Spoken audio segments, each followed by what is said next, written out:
Olá pessoal, e nesse vídeo eu gostaria de falar sobre o inglês aqui na Europa. Bem, eu estou aqui na França agora, mas primeiro eu vou falar da Holanda, onde eu já falei no vídeo anterior que na Holanda o inglês é excelente, né? Eu vou até mostrar esse vídeo aqui pra vocês, pode clicar nele pra ver, só que ali o vento cortou muito do que eu falei ali, o microfone não funcionou muito bem, então metade do vídeo teve que ser cortado. Então o que eu não falei lá, eu vou falar aqui, e também eu já tenho uma experiência a mais, eu não tinha visitado a França ainda, agora eu tô aqui e passei também pela Alemanha, onde eles falam um inglês muito bom, né? Eu já falei antes e falo de novo que lá o inglês é muito bom, aqui é razoável e na Holanda ele é excelente.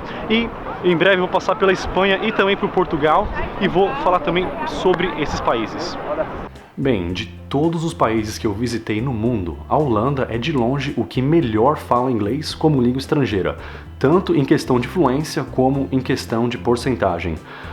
De acordo com essa fonte, eu vou deixar aqui na descrição do vídeo, 90% dos holandeses são capazes de conversar em inglês. Would you like a bag? I don't think Nos poucos dias que eu fiquei na Holanda, eu não consegui encontrar um holandês que não falasse inglês, muito menos um holandês que não falasse bem o inglês. Hallo Freunde, willkommen in Deutschland. Bem, pelos poucos dias que eu passei em Berlim, na Alemanha, eu até que interagi com muitas pessoas, das quais apenas duas que não falavam o inglês, né, que eram duas mulheres já idosas. E eu me deparei com mais pessoas que não falavam inglês, mas eles não eram alemães. Algumas pessoas com quem eu interagi foram até bem humildes, né? Quando eu perguntei se eles falavam inglês, a resposta era um pouquinho, mas na verdade eles falavam muito bem o inglês. Foi até meio difícil praticar o pouco de alemão que eu sabia, pois quando eu tentava conversar com alguém alemão, eles notavam que eu não falava bem e já respondiam em inglês. Claro que isso varia, né, em outros lugares, né, isso varia de lugar para lugar. Berlim é uma grande cidade, então o inglês lá é mais comum. Claro que em cidades menores da Alemanha, né, a porcentagem da população que domina o inglês também é menor. Bem, quanto ao inglês, eu digo que o inglês que os franceses falam aqui não é tão bom quanto que os alemães falam e muito menos tão bom quanto que os holandeses falam. Na Holanda o inglês é excelente, na Alemanha é bom e aqui é razoável, mas também eles não gostam muito de falar o inglês, como já esperado, como eu já sabia. O que eu reparei que ajuda muito é começar com algumas palavrinhas em francês, as poucas que eu sei, e isso já mostra para a pessoa que pelo menos, esse estrangeiro fez um esforço para aprender a falar algumas palavras na minha língua, né? Que nem, por exemplo, você está no Brasil, no seu trabalho, e você fala um inglês, seja fluente ou intermediário, que seja, e o estrangeiro chega para você já falando inglês, como se a língua oficial do Brasil fosse o inglês, e como se você tivesse que falar inglês. É estranho, mas agora se o cara chega e fala em português, algumas palavrinhas, oi, bom dia, poderia me ajudar por favor, mas eu não falo português. Tudo bem, eu falo inglês, eu converso com você, você já vê que, o cara fez um esforço para aprender algumas palavras na minha língua. Então acho que essa atitude faz muita diferença, principalmente aqui na França, onde o povo é muito orgulhoso e tem a expectativa de que nós deveríamos falar essa língua maravilhosa e grandiosa que é o francês.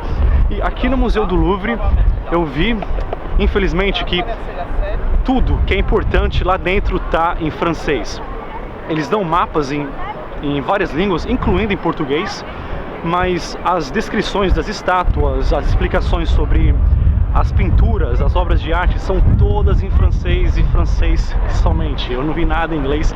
Isso é proposital. Eles poderiam muito bem colocar ali descrições em inglês, mas eles não fazem isso. Enfim, já falei bastante da França, agora vamos dar um pulo na Espanha.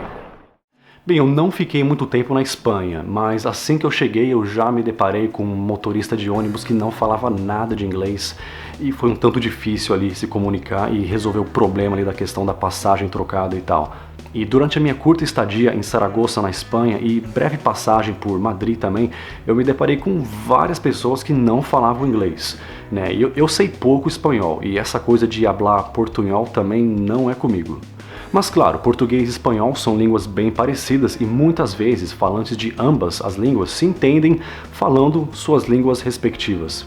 Logo, é muito mais fácil interagir com um espanhol do que com um francês, né, quando ambos não falam outras línguas.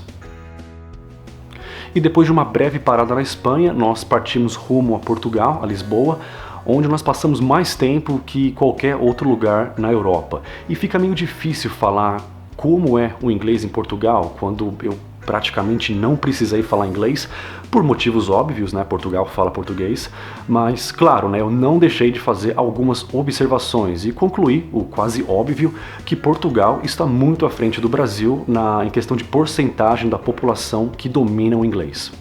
Saber inglês em Portugal não é chique, que nem no Brasil, por exemplo, né, que a população acha que inglês é só para nerd ou só para intelectual, ou é uma coisa chique, né, o que infelizmente não deveria ser, mas por enquanto esse é o paradigma no Brasil, o que eu espero que mude. Claro que Lisboa é uma cidade cosmopolita que recebe muitos visitantes internacionais, logo o uso e conhecimento do inglês é mais comum aqui, mas eu não esperaria o mesmo de uma cidade pequena e menos visitada por estrangeiros. E eu reparei que há muitos cartazes de propaganda totalmente em inglês, né? E no cinema não há filmes dublados, apenas legendados. Eu digo aqui de passagem que eu até fico meio incomodado quando eu tento pegar um cinema em São Paulo e eu vejo que a maioria dos horários estão ali ocupados por filmes dublados, né? É difícil às vezes achar um filme legendado, ainda mais dependendo do cinema onde você vai. Mas para ser justo, né, o cidadão português tem mais necessidade de aprender inglês que o brasileiro. Portugal é um país minúsculo e um continente cosmopolita, e os portugueses também têm direito de viver e trabalhar na Inglaterra, né, que está bem próxima, assim como em outros países da União Europeia também, e não saber inglês em Portugal significa um isolamento cultural maior do que significaria aqui no Brasil para a pessoa que não sabe o inglês. Bem, fora o inglês, eu fiz outras observações em Portugal e gostei mais do país do que eu esperava. E em breve eu postarei vídeos sobre Portugal e também sobre outros países da Europa que eu visitei. Então inscrevam-se no canal para assisti-los em breve. Muito obrigado e até a próxima! Traduzir pode até ser inevitável no começo, mas o mais breve possível no seu aprendizado você tem que ser independente naquela língua e começar a pensar usando as estruturas daquela língua e não da sua. O próximo ponto da questão aqui é a fonética do inglês, né? Porque você pode até falar com uma gramática bonita, maravilhosa, mas se você tem aquele sotaque ainda muito forte, né? Você tem que dar um jeito nisso. E é estudar a fonética do inglês, que é como se fosse uma ciência exata. Do mesmo jeito que você aprende física ou química, você também aprende a pronunciar o inglês corretamente.